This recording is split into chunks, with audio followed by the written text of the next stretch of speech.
समस्त को नमस्कार प्रेज लॉर्ड। मु आशा करुच्ची आपण मैंने भलरे थे। तो आज गोटे विषय आम आलोचना करवा से विषय हूँ बहुत बड़ पर्व बा बड़ स्टोरी, किंतु मु आपण मान सहित छोट टिप्पणी रखी आउ बड़का विषय आपण मैंने ध्यान देवे। अर्थात आमर आज प्रसंग होची जे इस्राएल लोक मैंने मिस्र देश को कहीं गले। इस्राएल लोक मैंने मिस्र देश को कहीं गले।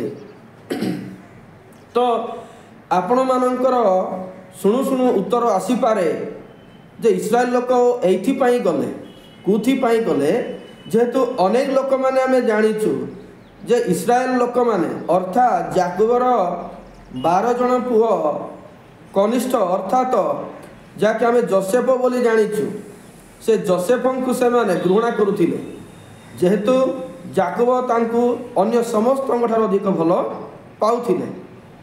तो यही जो भल पाउथिले याकूब, तेणु तार बड़ भाई माने अर्थात याकूबर अन्य पुओ माने ताकु तुच्छ करिकी बिकिदेले। प्रथमे गातरे पकेइले, तापरे से माने काढ़िले, तापरे से माने बिकिदेले। तो से व्यवसाय माने से जोसेफ को नहीं से माने मिस्र रे पथिफर गड़े बिकिले। तेणु सेठारे से रहिले। तेणु अनेक लोक माने कहती जे से माने निजर भाई को अन्याय भाव में बिकिथिबारु से माने मिस्र को गले। आउ गोटे कथा कौन, जेहेतु अन्य देश रे दुर्भिक्ष है 7 वर्ष, केवल मिस्र रे खाद्य थिला। जेतेबेले आमर जोसेफ गवर्नर हेले सही समय सबु देश रे दुर्भिक्ष है, किंतु मिस्र रे दुर्भिक्ष है ना। तेणु 2 नंबर पॉइंट अनुसार से माने खाद्य खोजु खोजु खाद्य आनिबा निमंते इस्राएल लोक माने मिस्र को गले। तो ये दुईटी विषय भी ठीक, किंतु ये दुईटी विषय प्रकृत अर्थ यह नुहे। से माने खाद्य खोजा निमंते गले ठीक अच्छी, कि भाई को बिकिले से गले ठीक अच्छी, किंतु प्रिय भाई भौणी माने प्रभुंकर दास माने सेटा मुख्य उद्देश्य नुहे। से माने कहीं इस्राएल लोक माने मिस्र को गले आ बंदी होकर रहिले कष्ट पाइले, तार गोटे मुख्य कारण अच्छी। तेणु आम बाइबल से पद पढ़ा। आम आदि पुस्तक 15 पर्व आम पाइबा। 15 पर्व अब्राहम 5 रे विश्वास करती जे मोहर संतान माने आकाशर तारा परी हेबे, तो द्वारा से धार्मिक गणित वंती। आउ तांकु कहा जाए 7 पद देखा। अनंतर से तांकु कहिले माने परमेश्वर कहिले जे तुम्भर अधिकार निमंते एही देश देवा पाई कल्दीय मानक ऊर ठारो आनिले सही सदाप्रभु आम्भे। तो प्रभु कौन बोली कहले, मु तुमको ऊर देश ठारो आनिली एवं मु तुमको एही देशर अधिकारी कराइबी, तुमे एही देश अधिकार करिबो। यही कथा परमेश्वर अब्राहम को कहले। खाली तुमर पिला माने तारा परी हेबे सेतिके नाही, तुमे एही देशर मालिक हबो, एही देशर अधिकारी हबो। सेइथि पई मु तुमको ऊर देशरु कल्दीय मानक ठारो उद्धार करके आनिले बोली कहले। सेतेबेले अब्राहम को ठारे गोटे प्रश्न आसिला। अब्राहम संदेह कले, मु प्रकृत रे एही देशर अधिकारी हेबी, एथिर प्रमाण कौन, केमिति हेई पारिबी। 8 पद देखंतु से आदि 15:8। तहु से कहिले, तहु से माने अब्राहम कहिले, हे प्रभु सदा प्रभु, मु जे एही देशर अधिकारी हेबी ताहा की रूपे जानिबी। देखंतु तांकर प्रश्न कौन, मु जे एही देशर अधिकारी हेबी एहा केमिति जानिबी, कौन प्रमाण, केमिति मु ग्रहण करि पारिबी। देखंतु जेतेबेले से प्रश्न कले प्रभु उत्तर देवा निमंते बाध्य।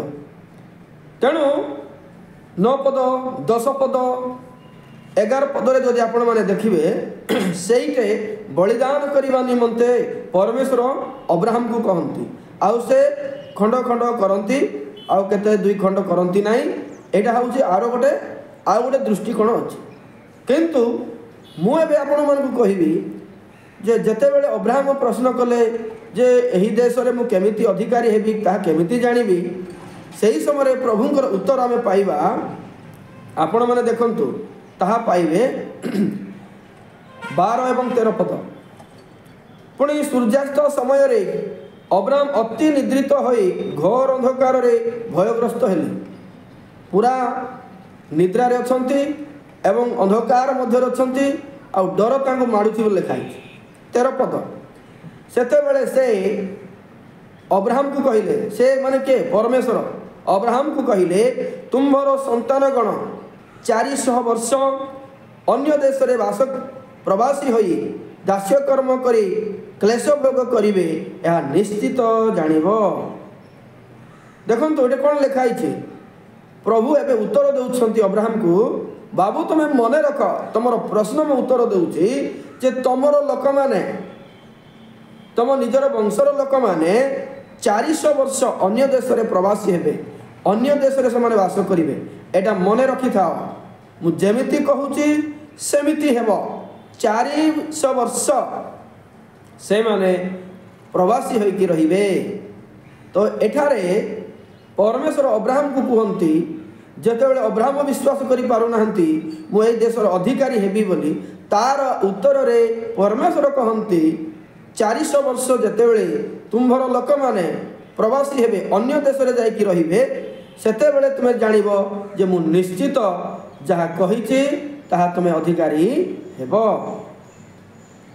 14 पद मात्र से माने जेहु देशीय लोक मानकर दास्य कर्म करिवे आमे से मानकर विचार करिवा तई उतारे से माने बहुत धन घेनी सही देश रु बाहर हेबे। देखंतु कोन लिखाई छी आमे जो लोक माने तांको अत्याचार करिवे तम लोक मानक हैरान करिवे से मानक मु विचार करिवी। अर्थात जो इस्राएल लोक माने 400 वर्ष जो रहिबे आ दास्य कर्म करिवे से मानक प्रभु विचार करिवे किंतु तुम्भर लोक माने बहुत धन संपत्ति घेनी सही देश रु बाहरिवे। देखंतु एठारे सही देश रु बा तुमर लोक माने 400 वर्ष रहिबे एटा कोटे रहिबे से माने एहा होची भाववाणी से माने मिस्र देश रे रहिबे। इस्राएल लोक माने मिस्र देश रे रहिबा विषय एठारे लिखा जाए। 15 पद मात्र तुमे कुशल रे आपना पूर्व पुरुष मानक निकट को जीव और उत्तम वृद्धावस्था रे कबर प्राप्त हेबो। तमे उत्तम भाव में मरिब किछि असुविधा हेबो नाही। 16 पद पुणी तुम्भ वंशर चतुर्थ पुरुष एही देश रु बाहुडी आसीबे। चतुर्थ पुरुष माने बाहुडी आसीबे अनेक लोक माने से जगह रे ही मरिबे। चतुर्थ पुरुष किंतु बाहरी आसीबे चतुर्थ पीढ़ी आसीबे केउठारो मिस्र रु काहे 400 वर्ष जेतले रहिबे समस्त कोन बंचिकी थिबे कि नाही से माने अनेक लोक माने मरिबे तमे भी किछि असुविधा नहीं तमे भी शांति रे मरिबो किंतु चतुर्थ पीढ़ी से माने बाहुडी आसीबे कुआडे आसीबे प्रभु जो अब्राहम को प्रतिज्ञा कले से देश को आसीबे। प्रभु केहू देश को अब्राहम को प्रतिज्ञा कले किणान देश तो किणान देश पूर्वरु से माने केहू देश को जीवे लिखाई से माने मिस्र देश को जीवे जेहेतु इमरिय लोक मानकर पाप ए पर्यंत संपूर्ण होई नाही तो से माने सेठी की जीवे। इस्राएल लोक माने मिस्र को 400 वर्ष जीवे एवं रहिबे एहा भाववाणी मध्य कहि हबो बा परमेश्वर अब्राहम को उत्तर देले एहा मध्य कहि हबो। तेणु जेतेबेले ए इस्राएल लोक माने मिस्र को जानती बाइबल कहे से माने 72 जन जानती 72 जन पुरुष माने जानती किंतु जेतेबेले फेरंती खाली पुरुष मानकर संख्या 6 लाख बोली ग्रहण करा जाए विचार करा जाए आ अनेक संख्या से मिसिबो। तो आज आपण मानकु कहबा को चाहे जे ए इस्राएल लोक माने मिस्र को जो गले तार भाई को बिकिले से अभिशाप पाई गले किंबा खाद्य अभाव है से गले सेमिति नुहे किंतु खाद्य अभाव हेबार जोसेफ को बिकिबार आउ सेठिकी जाई से गभर्नर हेबार आउ ए माने जाई खाद्य खोजिबार एटा पूर्व योजना थिला तेणु पूर्व योजना अनुसार ए माने सेठिकी जानती कौन सी अभिशाप द्वारा नुहे। तेणु मु आशा करुच्ची आज अल्प आलोचन आपण माने आशीर्वाद प्राप्त होइथिबे एवं आपण मानकर विश्वास जीवन सेवा कार्य रे उपयोगी हेबो। आउ जदि आपण मानकु भल लागिछि आपण माने लाइक करंतु आउ कमेंट भी करंतु जदि आज्ञा नुआरे शुणुछंती आपण माने सब्सक्राइब करंतु एवं अनेकंकु सत्य को जणांतु। आज पई एतिकी कहिकी रहउछि नमस्कार।